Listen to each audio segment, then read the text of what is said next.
Group 3, the replay will be available on the 25th. What about Group 1 that just had the competition tonight at 6 o'clock Pacific? Group 2 is at 10:30 Pacific, and I just watched the replay of the opening ceremonies, and now I'm shaking, partly because I got 2 hours and 19 minutes sleep last night because I counted how much of the opening ceremonies I missed when I fell asleep because I was watching it in bed on my phone. And then I didn't have any caffeine all day, and I didn't have any allergy medicine. And about an hour ago, my system just crashed right around the also like all those different countries. Like it got to the point where I was feeling overwhelmed and I couldn't find my coconut sugar, and so I took this mushroom, the mushroom, the Four Sigmatic plant-based protein that you're supposed to mix with water. But this morning I mixed it with Sprite, and just now I mixed it with cold brew coffee because I couldn't find the coconut sugar. So I took about 6 ounces of cold brew coffee, which is like a cup and a half of coffee, and I mixed it with the Four Sigmatic, it's mushroom and chocolate, and I had about well, I had 10 sips, and then I had some with my antihistamine and decongestant. So maybe is that 1 cup of coffee? Like 4 ounces of cold brew is usually 1 cup of coffee. So I watched the end of the opening ceremonies, and then I tried to watch the replay, and I was on Comcast on demand, and it said that it already ended. So now I'm here on upcoming replays, men's qualifying subdivision 3. Okay, well, where's subdivision 2 and subdivision 1? No idea. This is the point where I should probably call it like for now and wait until 10:30 and watch group 2. And hello to the one viewer. It is, what did Marie just say? Woo-hoo, have a good day. Marie just posted something for my birthday, and I shared it on my Instagram, and I put it on highlights under birthday, but I couldn't figure out how to turn the picture like it's sideways. I couldn't figure Facebook. So right now, you're just gonna have to go to Instagram if you want to see it, or you're gonna have to wait. So what? Not only is it the Olympics, but it's a full moon. It's my Hebrew lunar calendar birthday, Tu B'Av, which is Jewish Valentine's Day, which started at 8:30 tonight, and 9 o'clock Eastern is when is it a birthday start? Is it 9 Eastern because I'm from the East Coast? Is it Central Time because I was born in Central Time? Is it when it's my birthday anywhere in the world? That was 3 o'clock in the morning last night. And the Olympics started at 3:55 a.m. And again, I tried to watch and I couldn't do it and I fell asleep and then I got mad at myself, but I was in bed at 12:30 last night, but I was awake till about 5:20 is when I calculated that I fell asleep and then I woke back up about 6:39. So I slept about 2 hours and 19 minutes. So I guess I woke up about 7:39. The opening ceremonies were 4.5 hours long and they were really good. And like Lois said, she heard they weren't good. They were really good, okay? And that part where they did all the emojis, apparently it goes back to the when the Olympics were in Japan in 64, they did all those like icons for the different sports for people that didn't speak Japanese. And the Olympics were in Tokyo um in 1964, and there's a 19-year pattern like with the Hebrew lunar calendar, and I just found out last night that the Olympics were actually in Tokyo the year I was born. And I was born on a full moon. I always knew that the Hebrew lunar calendar date is around a full moon, but I looked it up and I was actually born 6 weeks premature on a full moon. So, What do we got? We got a 19-year cycle that we have that. We have the Tokyo Olympics. We have the Hebrew lunar calendar birthday that only matches up within a day of my birthday. They can be 2 weeks apart. They only match up about every 19 years. And so that matches. And yeah. So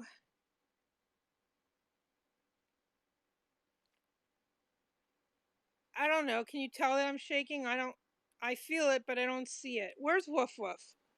Woof Woof ordered me pizza the other day for my birthday. It was delivered as a gift. Okay.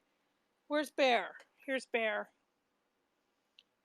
And anyway, I'm not sure who the one person is that's watching, but hello. And um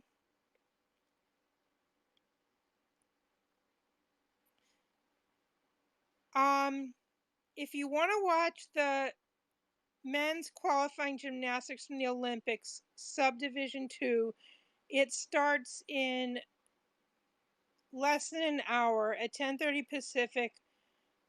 I guess it's on demand. Or is it going to be on Peacock? Maybe. I I have the gymnastics. Hello to the second viewer. I have the gymnastics up, and why they're listing like upcoming replays. They're listing starting with subdivision 3. So where's subdivision 2 that takes place at 10:30, and where's subdivision 1 that ended? I can't find them. And if I'm doing something wrong that I can't find them, where's the feed going to be at 10:30? Like, how do I tell you where to go to watch the feed if I can't even find it myself? Let's see. Let's look under featured. Opening ceremony marks start of 2020 Tokyo Olympics. The replay is going on right now on NBC if you haven't seen it. Now, they say they're replaying it also tomorrow at 2 a.m., 3 a.m. Where? Um, Featured. Marred by controversy, Olympics finally kick off. Today in Tokyo. I can't, I don't understand why they're not having the gymnastics feed listed.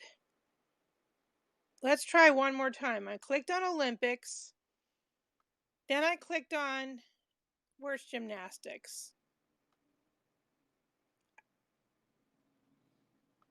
I clicked on gymnastics, women's highlights, upcoming replays.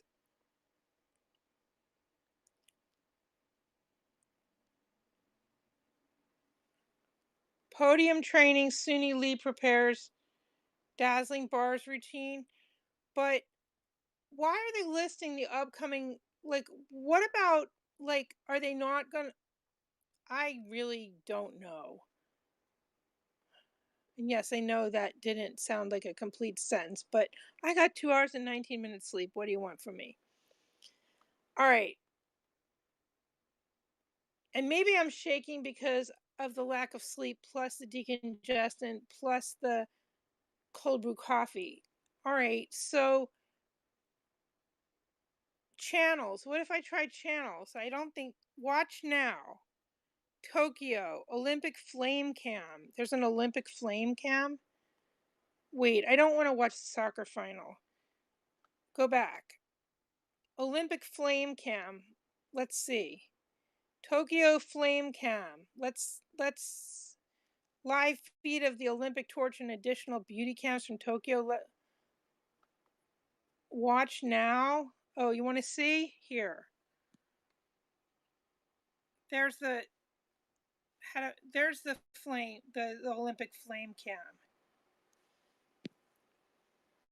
Hello. Okay, so there's the flame cam, and now where the actual gymnastics is,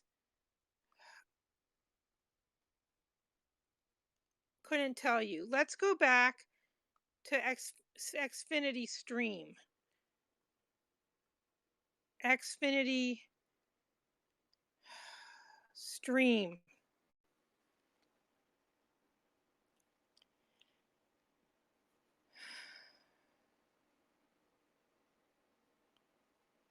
Hello to the third viewer. I'm gonna search for, let's see, live TV.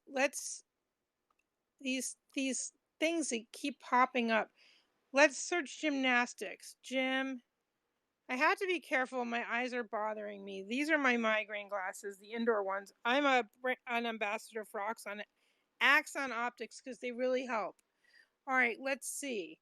Tokyo Olympics, gymnastics trials. Wait, that's the US gymnastics trials. We don't want that. We want the Olympic trials. Let's try gymnastics again. Gymnastics. Do I have to spell the whole word for it? Okay. Tokyo Olympics gymnastics. Top moments. We don't want the top moments from the artistic events. We want the actual feed. Search gymnastics. No, I don't want the US gymnastics trial. I want gymnastics from the Olympics. Live TV. Where is the feed? I don't know where 10:30, but where's the feed? Let me see. Search. I'm going to search gymnastics again. Gymnastics. And I feel it in my eyes. Like that's like it can affect my vision if I start to get a migraine. NBC Sports app. Tokyo Olympics. Is it on the NBC Sports app? See, it says top moments. I don't want the top moments. I want the actual. Should we try the NBC Sports app? NBC Sports app. Let's try that. Olympics started a live video on Instagram. Let's check it out. They were on there before 3:55 a.m. It was cool. I don't tap to play. All right, tap to play. Hello. She's back. Joining us today is, of course, day one of competition, or day one after the opening ceremony last night. Here, you can listen. Here, I'll show you. Olympic Games. So good to have you with us. We are going to be catching up with the one, the only Pete Tafatafoa from Tonga, who, of course, is renowned for stealing the show of the opening ceremony. I'm still looking for the gymnastics feed, though. With his oiled out body, shirtless, carrying the Tongan flag. And what an incredible ceremony we saw last night. If you want to catch up, then jump on Olympics channel, Olympics.com rather, and you can see everything from the opening ceremony there. Get all the updates in our live blog. But for now, we're going to go and have a chat to Peter, who I believe is commuting to one of the venues. There's 6,000 people on that. 7,000. Hey.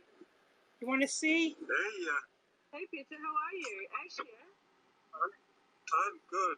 I'm just joining you here from the bus. We're on the way to the Taekwondo. The guy who was all oiled up carrying the flag. Congratulations on an incredible role in the opening ceremony last night. Your third Olympic Games, the third time that you've carried the Tongan flag.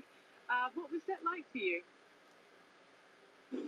It was a special moment for me. You know, each Olympics is a little bit different, but any time we get to march out and carry the flag of our nation is just an honor.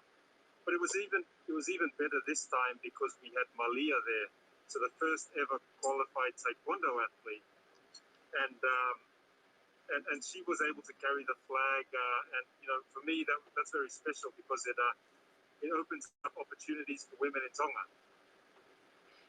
Yeah, beautiful scenes, wasn't it? Not just Malia Paseka, as you say, carrying the flag jointly with you, but so many other nations where there were flag bearers, a man and a woman carrying the flag. I mean, how much do you think it means to not just women, but to little girls all around the world seeing women being given the equal opportunity to carry such a prestigious role? To me, that's a very special thing. I think it's that time in history where women and men and everyone's treated a little bit more equally than they have been over the past 1,000 years. But seeing having women flag bearers, women have carried the flag before, but now it's like a thing, right? Women and men carrying the flag, and to me that's very special. It's knowing that that in the Olympics there will be a woman flag bearer as like a set thing. I think that's super cool. So you are here competing in Taekwondo. It's the second time that you've been to an Olympic Games as a Taekwondo athlete. Obviously, you did cross-country skiing in Pyeongchang, the Winter Olympics in 2018. How has your preparation for this Games been? It's actually quite funny because most of my preparation was actually in the kayak. I was trying to qualify in the kayak to be to do the three sport thing, and probably 80% of the training was in the kayak, and then I realized we couldn't even leave the country to get into the qualification tournament over in Russia.